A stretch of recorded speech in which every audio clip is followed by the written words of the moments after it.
ጌታ ይመስገን። ትምህርታችንን እንጀምራለን። ባለፈው ያቆምነው አምላክ ሰው ሆነ በሚለው ርዕስ ላይ እየተነጋገርን እዛ መካከል አንድ ጉዳይ አንስተን ነበረ። ይኸውም እግዚአብሔር ልጅ ቢሆንም እንኳን ከተቀበለው መከራ መታዘዝን ተማረ በማለት የዕብራውያን መጽሐፍ የሚነግረንን ነገር ነው መናገር የጀመርነው። የጌታ ኢየሱስ ክርስቶስን አምላክነትም ሰውነትም በግልጥ ከሚናገሩት መካከል በተለይ ዮሐንስ ወንጌልና ዕብራውያን መጽሐፍ ጎልተው ይወጣሉ ብዬ ጠቅሼ እንደነበር አስታውሳለሁ።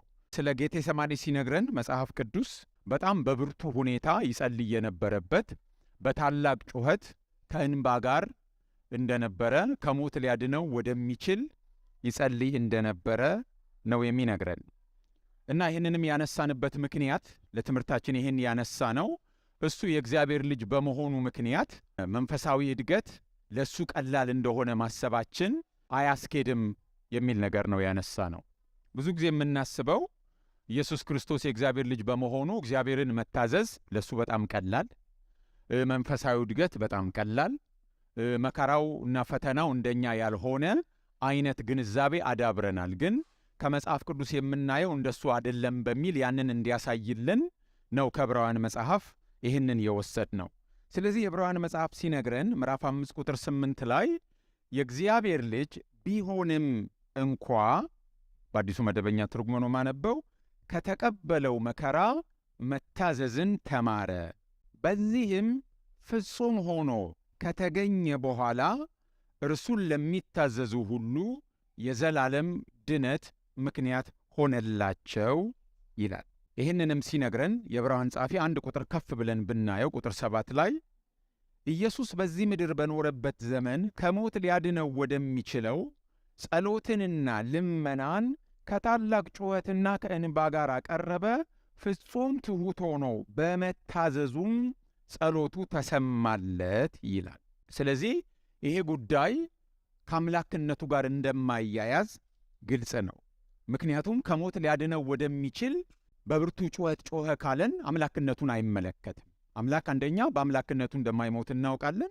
ሁለተኛ በአምላክነቱ ቢጠቀም ከሞት ሊድን ወደ አብ መጸለይ አይኖርበትም። የትኛውንም ኃይል አፈርድም የሚያበላበት ኃይል ስላለው ማለት ነው፣ የሚቋቋምበት ኃይል ስላለው ረዳት ፍለጋ መጮህ አያስፈልገውም። ጌቴሰማኒ ላይ የምናየው ነገር ግን በቃ ይህንኑ የሚያረጋግጥልን ነው። ከሞት ሊያድነው ወደሚችል በብርቱ ጩኸት ነው እያለቀሰ ይጸልይ የነበረው። ስለዚህ ከተቀበለው መከራ መታዘዝን ተማረ ማለት ምን ማለት ነው የሚለውን ጥያቄ ይዘን ነው የምንመጣው። የመጀመሪያው ምን እንደሆነ ከማየታችን በፊት ምን እንዳልሆነ በማየት ብንጀምር ምን እንደሆነ ግልጽ ይሆንልናል። የመጀመሪያው ነገር ከተቀበለው መከራ መታዘዝን ተማረ ማለት ጌታችን ኢየሱስ ክርስቶስ ከጌቴሰማኒ በፊት መታዘዝ ጎድሎት ኖሮ አሁን ለመጀመሪያ ጊዜ መታዘዝ የጀመረበት አይደለም። ስለኛ ቢሆን ኖሮ ምናልባት ካሁን በፊት ታዛዦች አልነበርንም፣ መታዘዝ ይጎድለን ነበረ፣ ከሆነ ሞሜንት ጀምሮ መታዘዝ ጀመርን ብለን መናገር እንችላለን። ስለ ጌታ ኢየሱስ ክርስቶስ ሲሆን ግን ራሱ የዕብራውያን ጸሐፊንም ብናነበው ከፍ ብሎ ይነግረን የነበረው በነገር ሁሉ ፍጹም እንደነበር ነግሮን ስለሆነ የሚጀምረው ጠቅላላ የወንጌላትንም ምስክርነት ግምት ውስጥ ስንከት ያልታዘዘበት አንዳችም ነገር የለም። ዕብራውያን ራሱ ምዕራፍ 4 ቁጥር 15 ላይ ኃጢአትን አልሰራም ብሎ ስለሚነግረን ካለመታዘዝ ወደ መታዘዝ የመጣባት ኤቨንት አይደለችም ጌቴሰማኒ። ይሄ በብርቱ ጸሎት ይጮህ ነበር፣ ያለቀስ ነበር፣ ከሞት ሊያድነው ወደሚችል ተብሎ የተነገረን ጌቴሰማኒ ነው። ያ ኤቨንት ለመጀመሪያ ጊዜ የታዘዘበት ማለትም ካለመታዘዝ ወደ መታዘዝ የመጣበት አይደለም። ያልታዘዘበት ዘመን አልነበረም። አለመታዘዝ በሕይወቱ አልነበረም። ያመፃ ሕይወት አልነበረውም። ይህንን ቅዱስ ነው የሚለውን ነገር በደንብ ገንብተን ስናይ ተነጋግረን ነበረ። በሌላ መልኩ ደግሞ በሁለተኛ ደረጃ ምን አይደለም ስንል መታዘዝን ሲጀምር የመጀመሪያው አይደለም። ካለመታዘዝ ወደ መታዘዝ የመጣበት አይደለም ብለናል። አት ዘ ሴም ታይም ደግሞ ለመጀመሪያ ጊዜ የታዘዘበትም አይደለም። እስከ ዛሬ በነበረን ትምህርት ላይ የገነባን የመጣነው ነገር አለ። አብ በአባትነቱ ላኪ፣ ወልድ በልጅነቱ ተላኪ ነው፣ የአብን ፈቃድ ይፈጽማል እያልን ስለመጣን ወደ ምድር ራሱ የመጣው ተልኬ መጥቻለሁ እያለ ደጋግሞ የሚናገርበት ስላለ ጌቴሰማኒ ጋር ሳይደርስ ራሱ ሰው መሆኑ ከምንድን ነው የሚጀምረው? ከመታዘዝ ነው የሚጀምረው። ሰው መሆኑ ከመላክ ነው የሚጀምረው። ለምሳሌ 2 ጥቅሶችን ብቻ ላንብብ። ዮሐንስ ወንጌል ምዕራፍ 6 ቁጥር 38 እንደዚህ ይላል፣ ፈቃዴን ለማድረግ አይደለም እንጂ የላከኝን ፈቃድ ለማድረግ ከሰማይ ወርጃለሁና ነው የሚለው። ምዕራፍ 8 ቁጥር 42ን ስናይ ምዕራፍ 8 ቁጥር 42 እኔ ከእግዚአብሔር ወጥቼ መጥቻለሁና እርሱ ላከኝ እንጂ እኔ ራሴ አልመጣሁም ይላል። ስለዚህ መምጣቱ ራሱ ምን ሆኖ ነው የመጣው? ተልኮ ነው የመጣው። በመምጣቱ ታዞ ነው የመጣው። ስለዚህ ከመጀመሪያውም ታዞ ከመጣ እንዴት መታዘዝን ይማራል? ከመጀመሪያም ታዞ ከነበረ የመጣው በምድር ላይ የሚያረጋቸው ነገሮች ሁሉ ታዞ ከሆነ የሚያደርገው ጌቴሰማኒ ጋር ሲደርስ መታዘዝን ተማረ ተብሎ መታዘዝን ሀ ብሎ ይማራል ወይ ብለን ብንጠይቅ አይደለም። እውነተኛ ታዛዥነት በአስቸጋሪ ሁኔታዎች ውስጥ የሚተገበር ነው። ስለዚህ ጌታችን ኢየሱስ ክርስቶስ አብን ያልታዘዘበት ምንም ቅጽበት ባይኖርም አብን ሲታዘዝ ግን በአስቸጋሪ ሁኔታዎች ውስጥ ማለፍ ነበረበት። በሚገጥሙት ፈተናዎች ውስጥ ሁሉ እግዚአብሔርን እየታዘዘ አብን እየታዘዘ መጓዝ ነበረበት። ስለዚህ መታዘዙን ጉልህ የሚያደርገው ምንድን ነው? ፈተና ነው። እግዚአብሔርን እንዳይታዘዝ የሚያደርጉ የራሱን ፍላጎት ከእግዚአብሔር ፍላጎት ጋር ተቃራኒ አድርጎ ጥሎ እንዲሄድ የሚያደርጉ ፈተናዎች ሲመጡ ሁል ጊዜ ግን የትኛውን ነበር የሚመርጠው? የእግዚአብሔርን ሐሳብ ነበር ይዞ ይሄድ የነበረው። ስለዚህ ወልድ ከመጀመሪያም ሲመጣ ሰው ሆኖ ታዞ ከነበረ ታዲያ የአሁኑን ምንድን ነው ልዩ የሚያደርገው? በብሉይ ኪዳንም እየታዘዘ ይመጣ ከነበረ መልእክተኛ ሆኖ ይመጣ ከነበረ አሁን ልዩ የሚያደርገው ምንድን ነው ብለን ስንጠይቅ ከዚህ በፊት ይታዘዝ የነበረው በመከራ ውስጥ አልነበረም። ከዚህ በፊት ይታዘዝ የነበረው በችግር ውስጥ አልነበረም። በመከራ ውስጥ መታዘዝን በተመክሮ ማለትም በኤክስፒሪየንስ አያውቀው።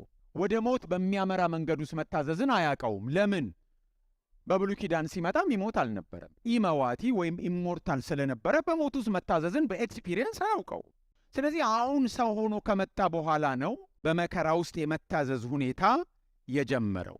ሐዋርያው ጳውሎስ በፊልጵስዩስ መልእክቱ ምን ይላል? እስከ ሞት ድረስ ታዘዘ ይልና ያውም እስከ መስቀል ሞት ይላል። ስለዚህ ኢንፋሲሱ መታዘዝ ላይ አይደለም፣ እስከ ሞት መታዘዝ ላይ። እስከ ሞት መታዘዝ ላይም አይደለም፣ እስከ መስቀል ሞት። ወደፊት ምናልባት ስለ መስቀል የምናይ ከሆነ መሞትና በመስቀል መሞት የተለያዩ ነገሮች ናቸው። መጽሐፍ ቅዱስ በጣም ቦታ የሚሰጠው በመስቀል መሞቱን ውርደቱን ነው። ነውሩን ሁሉ ታግሶ ብሎ የሚነግረን የመስቀል ሞት የተለየ ነው። ለዚህ ነው ሐዋርያው ጳውሎስ እስከ ሞት ያውም እስከ መስቀል ሞት ብሎ የሚነግረን። ስለዚህ ጌታችን ኢየሱስ ክርስቶስ መታዘዝን እንዲማር ሰዋዊ ምርጫ ማድረግ አለበት። የመታዘዝና ያለመታዘዝ ምርጫ ሲኖር ነው መታዘዝ የሚለው ነገር የሚመጣው። ታዘዘ፣ ተማረ የሚለውን ነገር የምናመጣው። መታዘዝን ለመማር አማራጭ መኖር አለበት። የመታዘዝና ያለመታዘዝ አማራጭ መኖር አለበት። ይሄ ደግሞ ሰዋዊ ምርጫን ይጠይቃል። ሰዋዊ ምርጫ ደግሞ ሰዋዊ ፈቃድን ይጠይቃል። ሂውማን ዊል ይጠይቃል። ሂውማን ዊል እንዲኖረው ደግሞ ሰው መሆን አለበት። የእግዚአብሔር ልጅ ቢሆንም እንኳን መታዘዝን ተማረ ለማለት ሰው መሆን አለበት። ከዛ ግን ክፍሉ ቀጥሎ የሚናገረው ነገር ነው እንድናስተውል ግድ የሚለን። በዚህም ፍጹም ሆኖ ከተገኘ በኋላ እርሱን ለሚታዘዙ ሁሉ የዘላለም ድነት ምክንያት ሆነላቸው። በዚህም ፍጹም ሆኖ ከተገኘ በኋላ በምኑ የሚል ጥያቄ። ምክንያቱም ከታዘዘ በኋላ ውጤቱ ምንድን ነው? ለመዳናቸው ምን ሆነላቸው?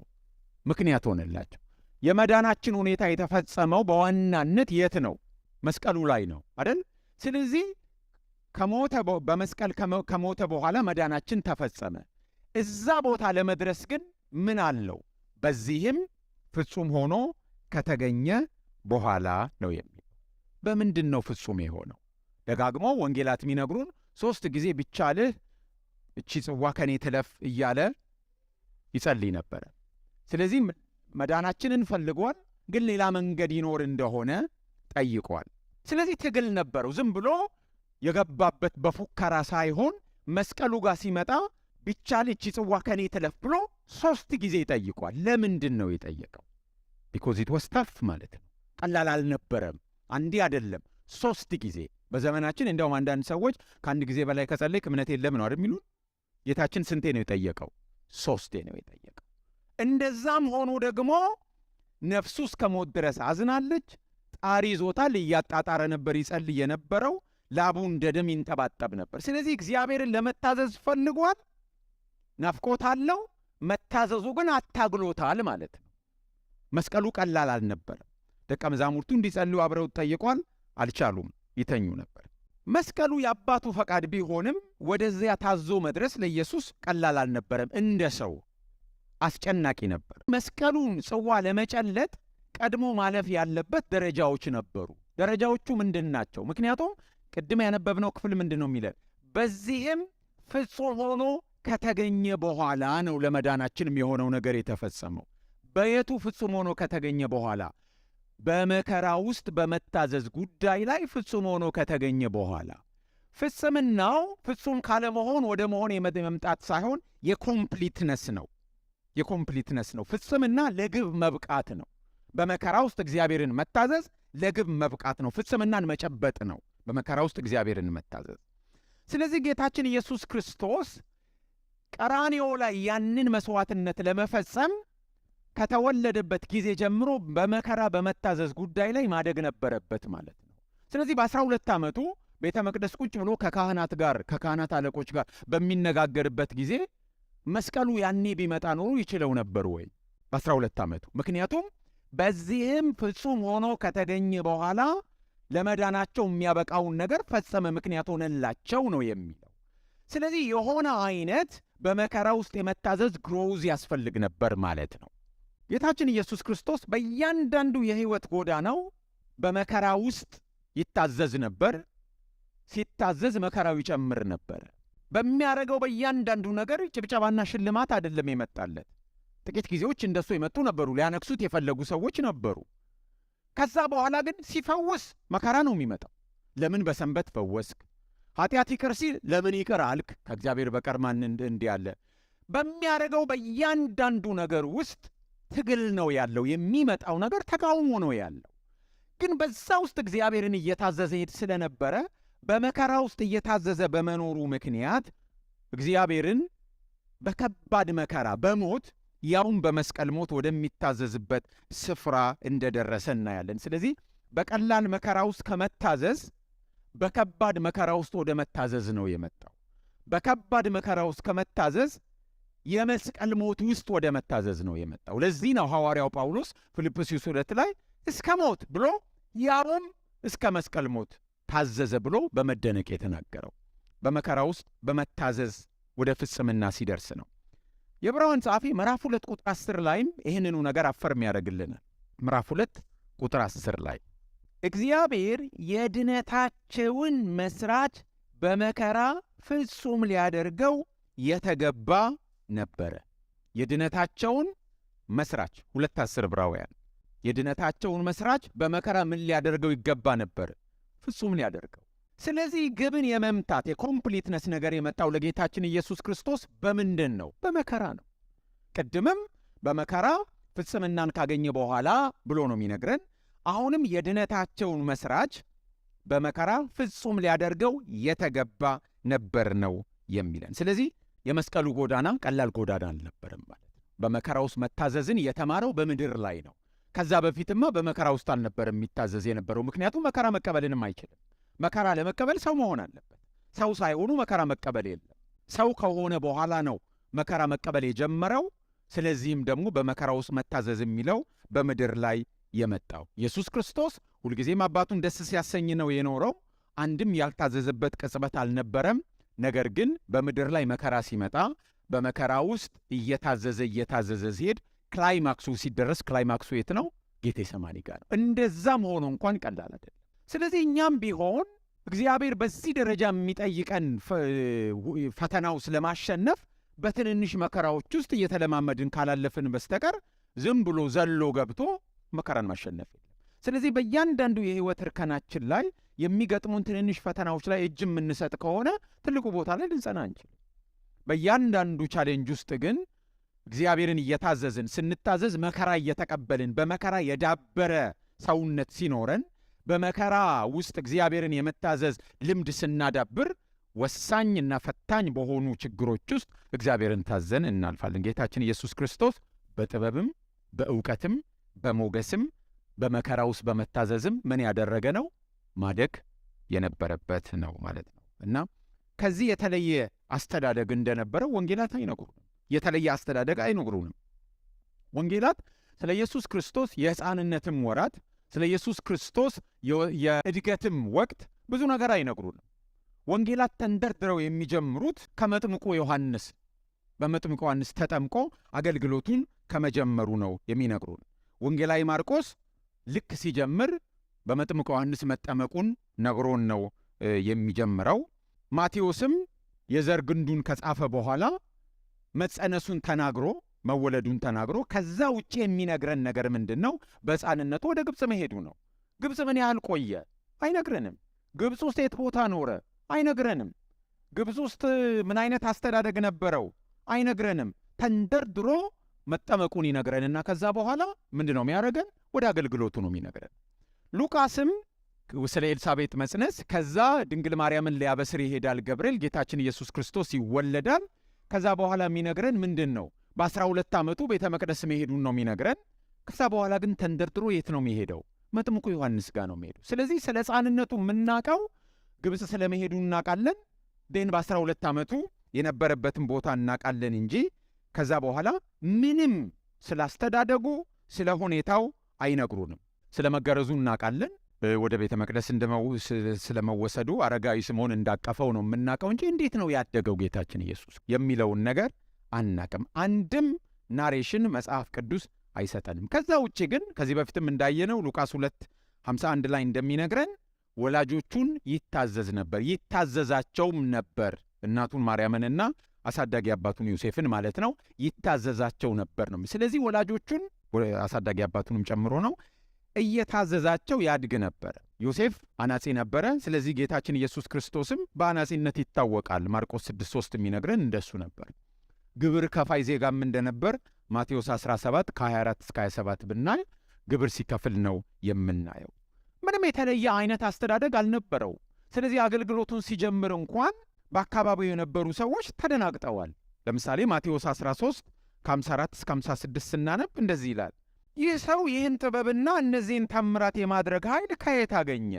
ይህ የአናጢው ልጅ አይደለምን? የእናቱስ ስም ማርያም አይደለምን? ወንድሞቹስ ያዕቆብና ዮሴፍ፣ ስምዖንና ይሁዳ አይደሉምን? ታዲያ ይህ ሰው ይህንን ሁሉ ከወዴት አገኘው ይላሉ። ማርቆስ 6 ደግሞ ከ2 እስከ 3 ይህ ሰው እነዚህን ነገሮች ከየት አገኛቸው? ይህ የተሰጠው ጥበብ ምንድን ነው? ደግሞም እነዚህ ታምራት እንዴት በእጁ ይደረጋሉ? ይህ አናጢው አይደለምን? የማርያም ልጅ የያዕቆብና የዮሴፍ የይሁዳና የስምዖን ወንድም አይደለምን? እህቶቹስ እዚሁ ከእኛ ጋር አይደሉምን? ብለው ይጠይቃል። ስለዚህ የሚያውቁት ሰዎች፣ የሰፈሩ ሰዎች፣ ያደገበት አካባቢ የነበሩ ሰዎች 30 ዓመት ሞልቶት አገልግሎት ሲጀምር በፊትም ገምተን ነበር እኮ ልጅ ሆኖ ከጭቃ ወፍ እየሰራ ያበር ነበር አይደለም ያሉት። ያስታውቅ ነበር ከልጅነቱ። አያያዙ በጣም የተለየ ነበረ። የሆነ ነገር ታምር እንደሚፈጥር እንጠብቅ ነበር አይደለም የሚሉት የሚያውቁት ሰዎች ናቸው። የዮሴፍ ልጅ ነው፣ እናቱ ማርያም ናት፣ ወንድሞቹ ከሊከል ናቸው፣ እህቶቹ ገሊት ናቸው። ከየት አመጣው ይህንን ሲሉ ምንድን ነው የሚያሳየው? በልጅነቱ አንዳችም የተለየ ነገር አልነበረው። አንዳችም አለ እኮ እኛ ልጆች ሆነን እኛም ላይ የሚታይ ልጆቻችን ላይ የምናየው አለ። የሆነ ነገር መቀጣጠል ምናምን የሚወድ ልጅ በኋላ ድሮም እኮ እናቅ ነበር። ኳስ ማልፋት ቅሪላ ምናምን ነው የሚሉት እነሱ ወላጆች።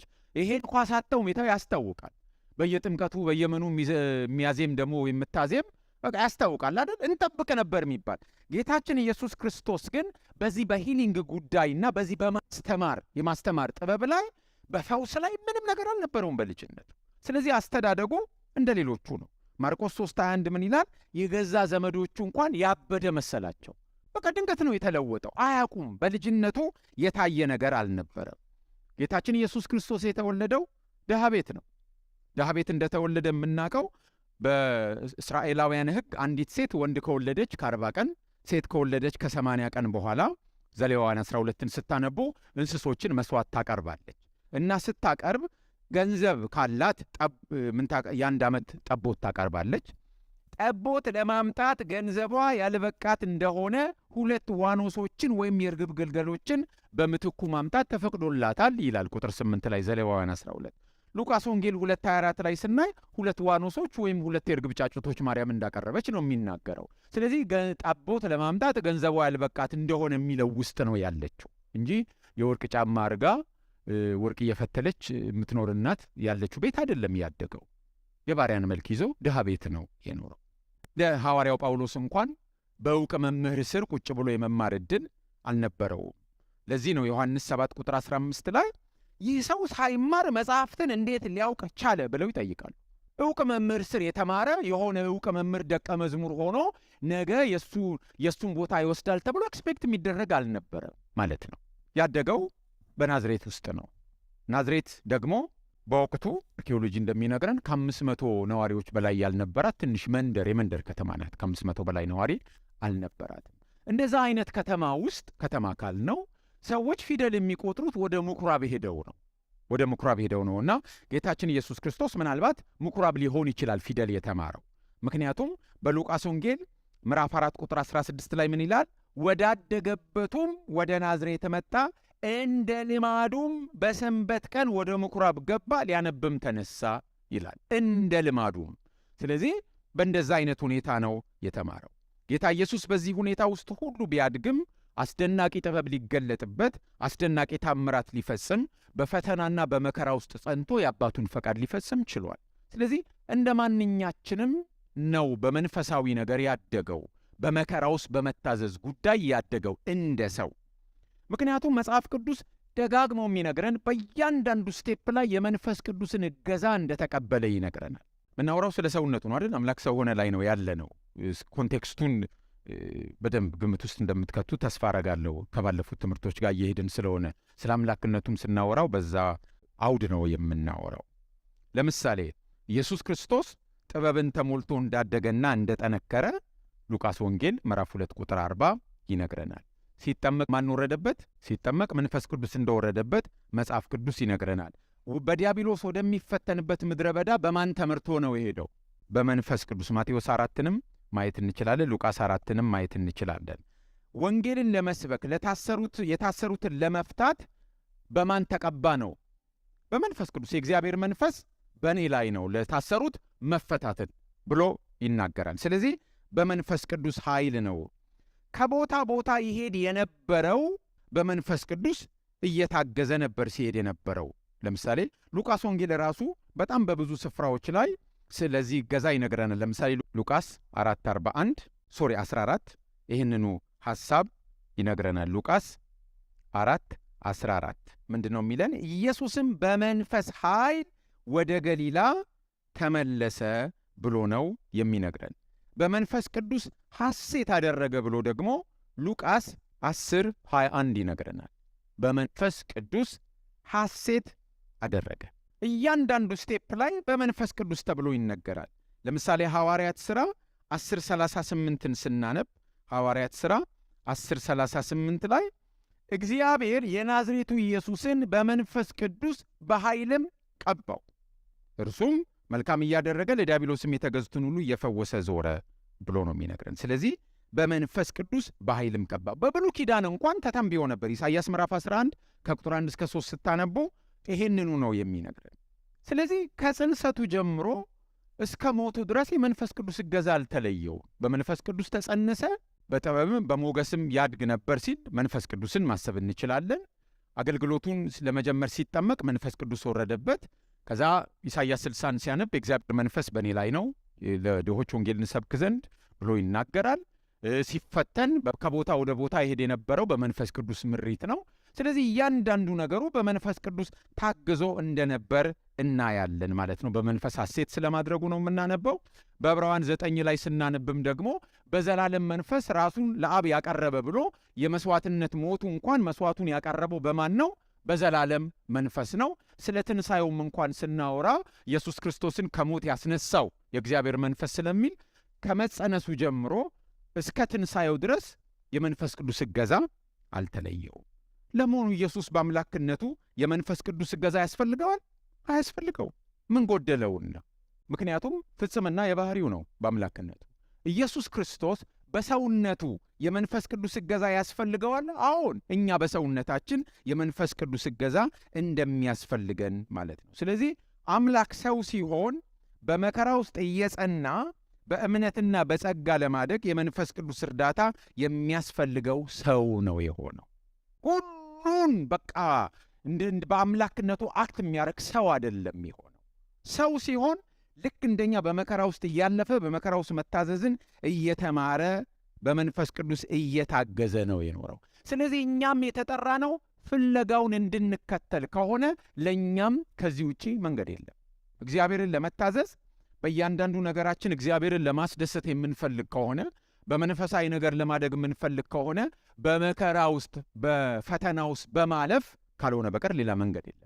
በዛ ውስጥ በምናልፍበትን ጊዜ በመንፈስ ቅዱስ ከመታገዝና መንፈስ ቅዱስ ላይ ዲፔንደንት ከመሆን ውጪ ሌላ መንገድ የለም። አምላክ ሰው ሲሆን እንዲህ አይነት ሰው ነው የሆነው ማለት ነው። የሚፈተን መከራን የሚቀበል መንፈስ ቅዱስን የሚደገፍ በመከራ ውስጥ መታዘዝን እየተማረ ወዴት እስኪደርስ ድረስ ወደ ፍጽምና ከተፈጸመም በኋላ ለዘላለም ድነት ምክንያት ሆነላቸው ነው የሚለን። አምላክ ሰው ሆነ ብለን ስናነሳ ሌላ የምናነሳው የእናቱን ጉዳይ ነው። በተለይ ለወንጌላውያን በእኛ አውድ በኢትዮጵያውያን አውድ አስፈላጊ ጉዳይ ስለሆነ ማለት ነው። እግዚአብሔር ከመጀመሪያም እግዚአብሔር ወልድ ከመጀመሪያም እግዚአብሔር ነው። ከመጀመሪያም የእግዚአብሔር ቃል ነው። ሰው አምላክ ወደ መሆን አላደገም። እግዚአብሔር በታሪክ ውስጥ አይደለም። እግዚአብሔር ወልድ በታሪክ ውስጥ አይደለም አምላክ የሆነው። ከመጀመሪያም ከጥንትም አምላክ ነው። ግን በታሪክ ውስጥ ነው ሰው የሆነው። በጊዜ ውስጥ ነው ሰው የሆነው። ቃል ሥጋ ሆነ ስንል ነው ሰውነቱ የሚጀምረው። ነገር ግን ልናሰምርበት የሚገባው ሰው ከመሆኑ ቅጽበት በእናቱ ማኅፀን ውስጥ ከተጸነሰበት ቅጽበት በፊት ኢየሱስ የሚባል ሂውመን ፐርሰን አልነበረም። ሕልውና አልነበረውም። ኢየሱስ የሚባል ሰው ሕልውና አልነበረውም። ልክ ቃል ሥጋ ሲሆን ቃል በመንፈስ ቅዱስ ኃይል በድንግል ማርያም ማኅፀን በተጸነሰበት ቅጽበት ኢየሱስ የሚባል ሰው ተገኘ። ከዛ በፊት ኢየሱስ የሚባል ሰው ሕልውና አልነበረውም ማለት ነው። አምላክ ሰው ባይሆን ኖሮ ኢየሱስ የሚባል ሰው አይኖርም ነበር። ይህን ማነሳው ለምንድን ነው? ቃል ሰው ሲሆን የሰውነትን የተፈጥሮ ባህሪ ከእናቱ በመካፈል ሰው ሆነ እንጂ ቀድሞ ኤግዚስት ያደረግ ወደ ነበረ ሰው ውስጥ አይደለም የገባው። ኢየሱስ የሚባል ሰው ኖሮ አምላክ እዛ ውስጥ ገብቶ አይደለም የሆነው። ወይም ደግሞ የሰውነትን ባህሪ ከእናቱ በመካፈል ነው ሰው የሆነው እንጂ የሰውነትን ባህሪ በመካፈል ነው እንጂ ኢየሱስ የሚባል ሰው አስቀድሞ ግለሰባዊ ሕልውና አልነበረውም፣ ወይም ሂውማን ፐርሰን አልነበረም። በእንግሊዝኛው ለመናገር the logos assumed a human nature, not a human person ማለት ነው። ኢየሱስ የሚባል ፐርሰን አልነበረም። ግን እግዚአብሔር የሰውን የተፈጥሮ ባህሪ የተካፈለው ረቂቅ በሆነና በፍልስፍናዊ መንገድ አይደለም። እርግጥ ነው ታምራዊ አጸናነስ ነበረው፣ ማንክደው። ምክንያቱም ከእናቱ ብቻ ነው እንጂ የወሰደው የወንድ ዘር አልነበረም። ይህንን ሳይንሳዊ በሆነ መንገድ ለማስረዳት መሞከር የለብን። ሳይንሳዊ በሆነ መንገድ ከእናት በተወሰደ ጂን ወይም ዲኤንኤ ክሎኒንግ እንደሚናገረው ማለት ነው እንደሱ ልንተነትን አንችልም። እንደሱን ተንትን ካልን ከሴት የተወሰደ ከሆነ ልጁ ምንድን ነው የሚሆነው? ሴት ነው የሚሆነው አይደል? ዋይ ክሮሞዞም የሚመጣው ከማን ነው? ከወንድ ነው። ስለዚህ ሴት ነው የሚሆነው። በሳይንስ መንገድ ልናስረዳ አንችልም። ታምራዊ ነው አጸናነሱ ላይ። ከዛ ውጪ ግን በተፈጥሯዊ አወላደድ ተወልዷል። በእናቱ ማኅፀን ውስጥ በተፈጥሯዊ መንገድ እየተገነባ አካሉ ሄዷል። የሰውነትን ባህሪ ከእናቱ ተካፍሏል። ስለዚህም ስም ያለው በሰዎች ተለይቶ የሚታወስ መልክ ያለው አሁን ከሌ ምን ይመስላል ሲባል መናገር እንችላለን። አፍንጫው እንደዚህ፣ ቁመቱ፣ ፀጉሩ ገባ ያለ እንደምንለው እንዲህ የሚገለጽ መልክ ነበረው። ምን ይመስላል ቢባል በቦታው የነበሩ ሰዎች እንደዚህ የመሰለ አሁን የምናያቸውን ስዕሎች አይነት አይደለም ብለው መናገር ይችላሉ። ቤተሰብ ያለው እናት፣ እህቶች፣ ወንድሞች ያሉት የቤት አድራሻ ያለው እና በታሪክ ውስጥ ተለይቶ የሚታወቅ ሰው አድርጎታል። ኢየሱስ ክርስቶስ ምድራዊ አባት የሥጋ አባት የለውም፣ ወይም እናቱ በድንግልና ጸንሳዋለች።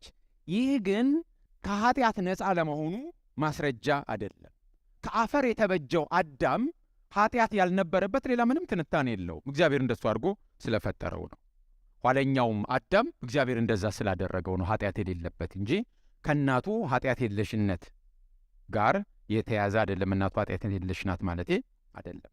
ስለዚህ ጌታችን ኢየሱስ ክርስቶስ ከኃጢአት ነፃ ነው ለማለት በወንጌላውያን በኩል ያለው ዝንባሌ ከእናቱ ምንም አልወሰደም የሚል ነው። በእትብት የሚተላለፍ ይመስለናል ኃጢአት መሰለን፣ ወይም በጡት ወይም በሌላ ነገር ይመስለናል። ስለዚህ ቶሎ ብለን የሚመጣልን ነገር ምንድን ነው? እሱ ኃጢአት የለሽ ነው ለማለት ከእናቱ ምንም አልወሰደም ጋ ነው የምንመጣው። ምክንያቱም በኦርቶዶክሳውያንም ዘንድ የተሰቀለው የማርያም ሥጋ የፈሰሰው የማርያም ደም ነው ስለሚሉ ለዛ ምላሽም ይመስላል። ከዚህም የተነሳ እሱ ኃጢአት የሌለበት እሷ ኃጢአት የሌለባት ስለሆነች ነው የሚል ትንታኔ ስላለ ዲፌንሲቭ ስለሆንን እንደሱ አይነት ግንዛቤ አለ። ከእናቱ የሰውነትን ባህሪ እንደተካፈለ መካድ አንችልም። መጽሐፍ ቅዱስ በተደጋጋሚ እናትነቷን ይናገራል። እናቱ እያለ ማቴዎስ፣ ማርቆስ፣ ሉቃስ ሐዋርያት ሥራ ላይ በተደጋጋሚ ይናገራሉ። የቤተ ክርስቲያን ታሪክንም ስናይ የአባቶችንም ጽሑፎች ስናነብ ትውፊታችንንም መጽሐፍ ቅዱስንም ስናይ ድንግል ማርያም እናቱ እንደሆነች የሰውነትን ባህሪ ከእሷ እንደተካፈለ ልንክድ አንችልም። ዘመናዊ የማኅፀን ኪራይ የሚባል አለ አይደል? እንደሱ አይነት ለድንግል ማርያም ልንሰጥ አንችልም። በደምና በሥጋ እንዲሁም ምን አለ የሚል አንብበናል፣ ተካፈለ የሚል አንብበናል አይደል? እሱን ኦልሬዲ ገንብተን ስለመጣን ማለት ነው። ስለ ቅድስት ድንግል ማርያም ኃጢአት የለሽነት መጽሐፍ ቅዱስ አያስተምረንም። ቅድስት ድንግል ማርያም በሉቃስ ወንጌል ምዕራፍ 1 ቁጥር 47 ላይ እግዚአብሔርን መድኃኒቴ ወይም አዳኜ ብላ ትጸልያለች። አዳኝ የሚያስፈልገው ምን አይነት ሰው ነው? የአዳም ኃጢአት ወደ ሰዎች ዘር ሁሉ ያመጣው ከኃጢአት የመጣ ብልሽት ድንግል ማርያምን ከጽንሰቷ ጀምሮ እንዳላገኛት ለማሰብ አንዳችም መጽሐፍ ቅዱሳዊ መሠረት የለንም። የቤተ ክርስቲያን አባቶችም ኦርቶዶክሳውያንን ጨምሮ እንደዚህ አይነት የላቸውም። ዕውቅ የቤተ ክርስቲያን አባቶች ኦርቶዶክሳውያን አባቶችን መዘርዘር ይቻላል። ቅዱስ ዮሐንስ አፈወርቅ፣ ቅዱስ ቄርሎስ ዘእስክንድርያ፣ ቅዱስ ባስልዮስ ዘቂሳርያ፣ ጎርጎርዮስ ዘእንዚናዙ፣ ጎርጎርዮስ ዘኑሲስ የሚባሉ አባቶች አሉ። በግልጽ የድንግል ማርያምን ድካም ኃጢአት እየዘረዘሩ አስቀምጠው የጻፏቸው ከመጽሐፍ ቅዱስ በመነሳት አንዳንድ ትንታኔዎችን ያስቀምጣሉ። ቤተ ክርስቲያን ድንግል ማርያም ኃጢአት የለሽ እንደነበረች በአንድም ቦታ ላይ አባቶች በጽሑፎቻቸው አላስቀመጡም። መጽሐፍ ቅዱስም እንደሱ አይናገርም። የኢትዮጵያ ኦርቶዶክስ ቤተ ክርስቲያን እህት አብያተ ክርስቲያናት ተብለው የሚታወቁት የግብፅ ኦርቶዶክስ ቤተ ክርስቲያን፣ የአርመን ኦርቶዶክስ ቤተ ክርስቲያን፣ የህንድ ኦርቶዶክስ ቤተ ክርስቲያን፣ የሶሪያ ኦርቶዶክስ ቤተ ክርስቲያን እነሱንም ጨምሮ ድንግል ማርያም ኃጢአት እንደነበረባት ነው የሚያምኑት። የኢትዮጵያ ቤተ ክርስቲያንም ከጥንቱ እንደሱ ነበረች። የቅዱስ ያሬድን መዝሙሮች ብናይ ግዕዝ አለ፣ ሲተረጎም ሥጋዋን አንጽቶ እርሷን ቀድሶ በእርሷ ላይ አደረ ብሎ ዘምሯል። እና በኋላ ግን ካቶሊክ ፖፕ 9ኛ በ19ኛው ክፍለ ዘመን በ1854 አንድ ቀን ተነስቶ ድንግል ማርያም ከጽንሰቷም ጀምሮ ኃጢአት አልነበረባትም ብሎ ፖፑ ተናገረ። በሮማ ቤተ ክርስቲያን ካቶሊክ አስተምሮ ፖፑ አይሳሳትም።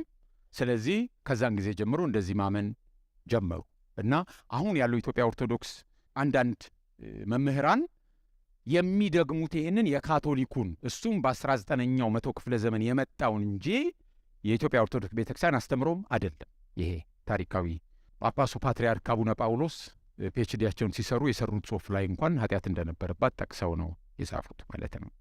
ወደ ጵጵስና ወደ ፓትርያርክነት ሲመጡ ግን የነበረው ሆታ በጣም ከባድ ስለነበረ ትንሽ እንዳፈገፈጉ አንዳንድ ንግግሮቻቸው ላይ ይታያል። ግን ጥናታቸውን ቼክ ብታደርጉ ፒኤችዲያቸውን ይህንን ይጽፋሉ እሳቸው ማለት ነው። ያነሳሁት እግረ መንገዴን ነው። ኢየሱስ ክርስቶስ ሰው ሲሆን ከድንግል ማርያም የተካፈለው የሰውነትን ባህሪ ልንክድ አንችልም። ምክንያቱም ጌታችን ኢየሱስ ክርስቶስ ሊቤዥ ሊያድን የመጣው ማንን ነው? ሰዎችን ነው። በእነሱ ቦታ ነው ሊገባ የመጣው እንጂ ሰማይ ላይ ያሉ ፍጥረታትን ሊያድን አይደለም የመጣው። ሊያድን የመጣው ሰዎችን ነው። የማኅፀኗ ፍሬ ነው። ስለዚህ ጌታችን ኢየሱስ ክርስቶስ ሰው ካልሆነ በሰው ቦታ ሊገባ፣ ሰውን ሊወክል፣ የሰውን ዕዳ ሊከፍል፣ ሊሞት አይችልም። ከእናቱ የሰውነትን ባህሪ የሰውነትን የተፈጥሮ ባህሪ መካፈሉን ከካድን መዳኛ መንገዳችንን ነው የምናጠፋው። መጽሐፍ ቅዱስ በድንግል ማርያም ማኅፀን እንዴት እንዳደረ አይተነትንልንም። ድንግል ማርያም ኢየሱስን እንደምትጸንስ ሲነገራት ወንድ ስለማላውቅ ይህ እንዴት ይሆናል ብላ ተናገረች። የተነገራት ምንድን ነው? መንፈስ ቅዱስ በአንቺ ላይ ይመጣል፣ የልዑልም ኃይል ይጸልልሻል ነው የተባለችው። መጸለል የሚለው ቃል ሉቃስ ወንጌል ላይ የተጻፈው በግሪኩ ኤፒስኪያሴ ሲሆን መነሻ ቃሉ ኤስኪፒያዞ ነው። ሁለት ትርጉሞች አሉት። የመጀመሪያው በብርሃን መጋረድ ማለት ነው። በብርሃን መጋረድ መጠቅለል መሸፈን ማለት ነው። ወንጌላት ይህንን ቃል የት ቦታ ተጠቅመዋል? በተራራ ላይ ሆኖ ጌታችን ኢየሱስ ክርስቶስ ድንገት ልብሱ አጣቢ በምድር ላይ ሊያነጻ እንደማይችለው ሆኖ ነጻ። ከዛ በኋላ ኤልያስና ሙሴ አብረው ታዩአቸው የሚለው ላይ ብሩህ ደመና ምን አረጋቸው ይላል? ጋረዳቸው ይላል። ስለዚህ ወንጌላት ማቴዎስም ሉቃስም ማርቆስም ሦስቱም እዚህ ቦታ የተጠቀሙት ለማርያም ከተነገረው ቃል ጋር አንድ አይነት ነው። እነሱ ብሩህ ደመና ጋረዳቸው እንደሚል መንፈስ ቅዱስ ባንቺ ላይ ይመጣል፣ የልዑልም ኃይል ይጸልልሻል ማለት እንደሱ በብሩህ ደመና ትጋረጃለሽ ማለት ሊሆን ይችላል።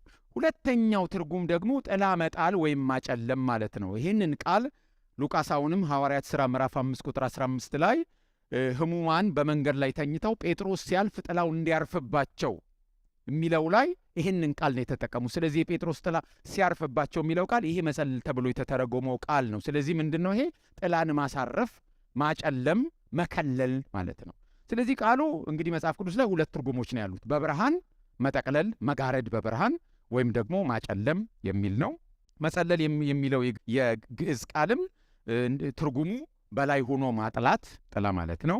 ጥላ መሆን፣ ማልበስ፣ መክደን፣ መሸፈን፣ መከለል፣ መጋረድ፣ ማጨለም የሚል ልክ ከግሪኩ ቃል ጋር አንድ አይነት ትርጓሜ ነው ያለው። ስለዚህ ይህን እንዳረገ እናውቃለን። ከዛ ውጭ ግን የምናውቀው ነገር የለም። እንዴት ነው የጋረዳት መንፈስ ቅዱስ? መጽሐፉ ዝም ብሏል። ታምር እንደተሰራ እናውቃለን። ምክንያቱም ያለ ወንድ ፈቃድ ሰው ሊወለድ ስለማይችል ያለ ወንድ ተሳትፎ ማለት ነው።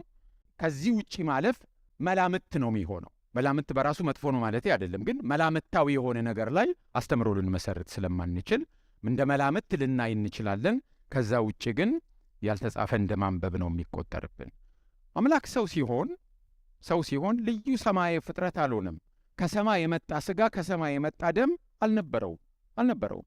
ገላትያ ምዕራፍ 4 ቁጥር 14 ሲነግረን እግዚአብሔር ልጁ 4 ገላትያ እግዚአብሔር ልጁን ላከልን እርሱም ከሴት ተወለደ ነው የሚለው። ከሴት ተወለደ ነው እንጂ በሴት በኩል ተወለደ አይደለም። ከሴት መወለድ ማለት ሰው መሆን ማለት ነው። ከሴት መወለድ መጽሐፍ ቅዱሳችን ላይ ሌሎች ቦታዎች ላይ አለ። ለምሳሌ ኢዮብ 14:1 ከሴት የተወለደ ሰው የሕይወት ዘመኑ ጥቂት ቀን ነው ይላል። ኢዮብ 15:14 ንጹሕ ይሆን ዘንድ ሰው ምንድን ነው? ጻድቅስ ይሆን ዘንድ ከሴት የተወለደ ምንድን ነው? ኢዮብ 25:4 ሰው በእግዚአብሔር ፊት ጻድቅ ይሆን ዘንድ ከሴትስ የተወለደ ንጹሕ ይሆን ዘንድ እንዴት ይችላል? ማቴዎስ 11:11 እውነት እላችኋለሁ ከሴቶች ከተወለዱት መካከል ከመጥምቁ ዮሐንስ የሚበልጥ አልተነሳም። ስለዚህ ከሴት መወለድ ማለት ምን ማለት ነው? ሰው መሆን ማለት ነው። ሌላ ትርጉም የለው። በሴት በኩል የተወለደ ሌላ ፍጥረት አይደለም። በሴት በኩል የተወለደ ሰው ያልሆነ ከሷ ምንም ያልወሰደ ከሰማይ የመጣ ሥጋ የለበሰ ማለት አይደለም። ሰው ነው የሆነው። የሚሞት ሰው፣ የሚደማ ሰው፣ የሚራብ የሚጠማ ሰው ነው የሆነው። ስለዚህ የእግዚአብሔር ልጅ በዚህ መልኩ ምሉ ሰው ሆነ እንጂ አስቀድሞ በተዘጋጀ ሥጋ ውስጥ አልገባም። ገላውን በኪራይ አልያዘም። በኪራይ የተያዘ ገላ ውስጥ አይደለም የገባው። የትኛውም ሕፃን ከእናቱ የሚያገኘውን በእናቱ ማኅፀን ውስጥ ሆኖ በእናቱ ሆድ ውስጥ ሆኖ ከእናቱ የሚያገኘውን ነገር ጌታችን ኢየሱስ ክርስቶስም ከእናቱ እያገኘ ነው ያደገው። ምናልባት አልተጻፈም መልኩ ማንን ይመስላል ቢባል እናቱ ወይም የእናቱን ዘመዶች ነው የሚመስለው። ምናልባት የደሙም አይነት ከእናቱ ጋር ይመሳሰላል ከእናቱ ደም ጋር። ምክንያቱም በሥጋና በደም ከሰዎች ጋር ተካፈለ ስለሚል የኢየሱስ ደም በኃጢአት ላይ በአጋንንት ላይ ጉልበት ያለው ከደሙ ቀለም ተነስቶ አይደለም። የደሙ ቀለም የተለየ ስለሆነ አይደለም። የደሙ ኬሚካል ኮምፖዚሽን ወይም ኬሚካላዊ ቅንብር የተለየ ስለሆነ አይደለም። በነገራችን ላይ በደሙ ዳንን፣ በደሙ ነጻን ማለት ምን ማለት ነው? በሞቱ ማለት ነው። ዘይቤ ነው። በዘይቤ ነው መጽሐፍ ስለ ሞቱ ነው የሚያወራው። ለምሳሌ ፋሲካችን ክርስቶስ ታርዷል ሲባል ታርዷል እንዴ ኢየሱስ? ለታረደው በግ ሲባል ታርዷል እንዴ ኢየሱስ? አልታረደም። በመስቀል ላይ አልታረደም። በመስቀል ላይ ነው የሞተው። የታረደው ማለት ግን የፋሲካው በግ እንደሚታረድ ልክ እንደዛው በዘይቤ መሞቱን ለማሳየት ነው። ስለ ደሙም ሲወራ የመስዋዕት በግ ታርዶ ደሙ እንደሚፈስ ኢየሱስም በሞቱ አዳንን ማለት ነው እንጂ ደም የሚለው ደሙን ለይተን አውጥተን አይደለም የምንናገረው። ደሙ ማለት ምኑ ማለት ነው? ሞቱ ማለት ነው። የመስዋዕትነት ሞቱን የሚያሳይ ዘይቤያዊ አገላለጽ ነው። ልክ እንደዛው የኢየሱስ ክርስቶስ ስም በበሽታ ላይ በርኩሳን መናፍስት እንዲሁም በሁሉ ነገር ላይ ጉልበት ያለው ኢየሱስ የሚለው ስም ድምፁ ስለሚለይ ነው? ኢየሱስ የሚለው ስም የሚጻፍበት ፊደላት ስለሚለይ ነው? ወይስ ኢየሱስ የሚባል ሰው በምድር ላይ ኖሮ ስለማያውቅ ነው? አሁንም አለ። የአርሴናል ተጫዋች ነው መስለ ኢየሱስ የሚባል ጂሰስ አለ። ሰው ማንኛው ከዛ በፊትም እንዲያውም በወቅቱ ከኢየሩሳሌም ነዋሪዎች ከ11 ወንዶች ውስጥ አንዱ ኢየሱስ ነው። ኮመን ኔም ነበር ማለት ከ11 ወንዶች አንዱ ኢየሱስ ነው። ከ4 ወይም ከ5 ሴቶች አንዷ ማርያም፣ ከ7 ወንዶች አንዱ ዮሴፍ፣ ከ10 ወንዶች አንዱ ይሁዳ የሚል ኮመን ኔሞች ናቸው። እንዲያውም ኢየሱስ የናዝሬቱ ኢየሱስ ይባል የነበረው ከሞክሼዎቹ ለመለየት ነው። ሌሎች ኢየሱስ የሚባሉ ሰዎች ስለነበሩ ነው። አሁንም ቢሆን ሞልተዋል። ወደ ላቲን አሜሪካ ብትሄዱና አረቦች ጋር ብትሄዱ ኮመን ነው። ከክርስትና የተነሳ በሌላው ዓለም ስሙ መጠሪያ መሆኑ ቢያከትምም አለ አሁንም። ታዲያ ስሙን ልዩ የሚያደርገው ምንድን ነው? ፊደላቱ ካልሆኑ፣ ድምፀቱ ካልሆኑ፣ ከዚህ በፊት ሌላ ሰው የተሰየመበት ስም ሆኖ ከሆነ ታዲያ ጉልበቱ ያለው ምን ላይ ነው ስንል ማንነቱ ላይ ነው። ኢየሱስ የሚባለው ፐርሰን አምላክም ሰውም የሆነ ኃጢአት የሌለበት እንከን የለሽ የእግዚአብሔር ልጅ ስለሆነ ነው ስሙ ጉልበት ያለው። የስሙ ነገር ሳይሆን ማንነቱ ነው። ስለዚህ ደሙም ጉልበት ያለው በቀለሙ አይደለም። በምኑ ነው? በማንነቱ ነው። የእግዚአብሔር ልጅ ስም ስለሆነ ስሙ ብዙዎች የተጠሩበት ስም ቢሆንም የእሱ ስም ሲሆን ጉልበት አለው። የተለየ ስለሆነ አይደለም። እሱ የተለየ ነው። ባለቤቱ የተለየ ነው። የስሙ ባለቤት የተለየ ነው። የሞቱ ሰዎች ብዙ አሉ። የተሰቀሉ ሰዎች ብዙ አሉ። ስለ ሰው የሞቱ ብዙዎች አሉ። ሐዋርያው ጳውሎስም ከስንት እንዲገኝ ይሆናል ይላል አይደል? ከስንት እንዲገኝ ይሆናል አሉ። ስለ ሀገር የሞቱ ሰዎች አሉ። በግፍ የሞቱ ሰዎች ሌሎችም አሉ። ስለ ሌላው ሲሉ የሞቱ ሰዎች አሉ። ስለ እውነት የሞቱ ስለ ፍትህ የሞቱ ሰዎች አሉ። የእሱ አሟሟት ግን በምን ይለያል? እሱ ባለቤቱ የተለየ ነው። የእሱ አይነት የለም ሌላ። ያልማይራባ ማንነት ነው። ኮፒ የማይደረግ ማንነት ነው። አምላክም ሰውም የሆነ ሌላ ከዛ በፊት የለም፣ ከዛ በኋላ የለም። ስለዚህ ከሱ የተነሳ ሁሉ ነገሩ ጉልበት አለው። ከማንነቱ የተነሳ ማለት ነውና ከዚህ የተነሳ ደሙ ልዩ አድርገን ከድንግል ማርያም እንዳልወሰደ ለማድረግ እንዳንሞክር ማለት ነው። ጉዳዩ ከሱ ጋር አይደለም፣ ከደሙ አይነት ጋር ከደሙ ቀለም ጋር ሳይሆን ከባለቤቱ ጋር ነው። ባለቤቱ ልዩ ስለሆነ ስሙም ደሙም በኃጢአትም በሰይጣንም ላይ ጉልበት አላቸው። ኢየሱስ ክርስቶስ ከእናቱ የተነሳ በሥጋ እስራኤላዊ ነው። ሙሴ ስለሱ ተናግሯል። ኢየሱስ ከይሁዳ ነገድ የሆነው አንበሳ ተብሏል። ከእስራኤላዊም ከይሁዳ ነገድ ነው። የዳዊት ልጅ ተብሏል። የአብርሃም ልጅ ተብሏል። ማቴዎስንም ሉቃስንም ብታነቡ፣ ማቴዎስ 1ንም ሉቃስ 3ንም ብታነቡ፣ ሮሜ 1:3ን ብታነቡ፣ ራእይ መጽሐፍንም ብታነቡ በተደጋጋሚ የዳዊት ስር የዳዊት ስርና ዘር እያለ ተናግሯል። ስለዚህ የዳዊት ልጅ ነው። ብለድ ላይኑን ብንከተል ከዳዊት ዘር አለበት። አለበለዚያ እውነት አይደለም። የዳዊት ልጅ ሊባል አይችልም። ከአብርሃም ዘር ውስጥ ከሌለ የአብርሃም ልጅ ሊባል አይችልም። ከይሁዳ ነገድ ሊባል አይችልም እስራኤላዊ ባይሆን። እነዚህ ሁሉ የሚነግሩን በሥጋ መካፈሉን ነው የሚነግሩን። ሥጋ ቅብ አምላክ አይደለም፣ እንደኛ ሰው ነው። ሰውነትን እንደ ልብስ አይደለም የለበሰው፣ ሰው ነው የሆነው። የሰውን ሥጋ ብቻ ወስዶ ነፍስና መንፈስ ትቶ የመጣ ሳይሆን የሰው ነፍስ፣ የሰው ስሜት፣ የሰው መንፈስ፣ የሰው አእምሮ፣ የሰው ልቡና ያለው ሰው ነው። የመጀመሪያው አዳም የወደቀው በከፊል ስላልሆነ በሁለንተናው ስለወደቀ፣ በኃጢአት ሁለንተናው ስለተበላሸ፣ ኋለኛውም ሰው የሰውን ሁለንተና የወሰደ የሰው ሥጋ ነፍስ መንፈስ ያለው ሰው ነው የሆነው። ዕብራውያን 2:17 በአዲሱ መደበኛ ትርጉም ዕብራውያን 2:17 ስለዚህ በሁሉም ነገር ወንድሞቹን መምሰል ተገባው። ይህንም ያደረገው መሐሪና ታማኝ ሊቀ ካህናት ሆኖ እግዚአብሔርን ለማገልገልና ለሕዝቡ የኀጢአትን ስርየት ለማስገኘት ነው። ተገባው ነው የሚለው። ተገባው የሚለው ቃል ግዴታ አይነት ነው። በዚህ መንገድ ባይመጣ ኖሮ የሰው ድነት አይፈጸምም ነበር። ተገባው የሚለው የግሪክ ቃል ኦፌይሌን የሚለው የሚነግረን ግዴታን የሚያሳይ ቃል ስለሆነ የሰውን ከፊል ሁለንተና በመውሰድ አንድንም። ምክንያቱም ክፍሉ የሚለው ስለዚህ በሁሉም ነገር ወንድሞቹን መምሰል ተገባው፣ ግዴታ ሆነበት። ለምን? እንድን ዘንድ የሰውን ሁለንተና መውሰድ አለበት። ከፊል ሰውነትን ወስዶ ቢመጣ አንድንም። ሰውን ለማዳን አምላክ ሰው ነው መሆን ያለበት ማለት ነው። ኃጢአት የእግዚአብሔርን ፍቅር መግፋት፣ ጸጋውን መናቅ፣ የተፈጠሩበትን ዓላማ መሳት፣ ከእግዚአብሔር ክብር መጉደል ነው። ኃጢአት የመለኮታዊ ትእዛዝን መጣስ ብቻ ሳይሆን እግዚአብሔርን ራሱን መዳፈር ነው። በራሱ በእግዚአብሔር ላይ ማመጽ ነው። ኃጢአት የአምላክን ቦታ ወስዶ ራስን አምላክ ማድረግ ነው። በእግዚአብሔር ቦታ ራስን ማስቀመጥ ነው። ስለዚህ ቅዱሱና ፍትሐዊ አምላክ ይህን መዳፈር በቸልታ አያልፍም፣ በብላሽም ይቅር አይልም። ስለዚህ የትኛውም ሰው ይህንን መክፈል አለበት። ይህንን ሊከፍል ደግሞ ሰው ብቻውን ስለማይችል አምላካችን ሰው ሆኖ በመምጣት ዕዳውን እሱ ራሱ ከፈለ እና ሁሉን ነገር ያደረገው እግዚአብሔር ነው። ከእግዚአብሔር ውጭ ይህንን ያደረገ የለም። እኛ ወደ እግዚአብሔር አልሄድንም። አምላካችን የሰውን ሁለንተና ለማዳን የሰውን ሁለንተና ወሰደ። ከመላእክት አንዳቸው ሊያድኑን አይችሉም ነበር። ከፊል ሰው ከፊል አምላክ የሆነ ጉድ ቢኖር እንኳን ሊያድነን አይችልም። ሰው መሳይ ፍጥረት ሊያድነን አይችልም። በእኛ ቦታ እንዲገባ የእኛን ዕዳ እንዲከፍል እኛን መሆን ስላለበት ከእናቱ የሰውን የተፈጥሮ ባህሪ ተካፍሎ እኛን ሆኖ አዳነን። እግዚአብሔር የተመሰገነ ይሁን።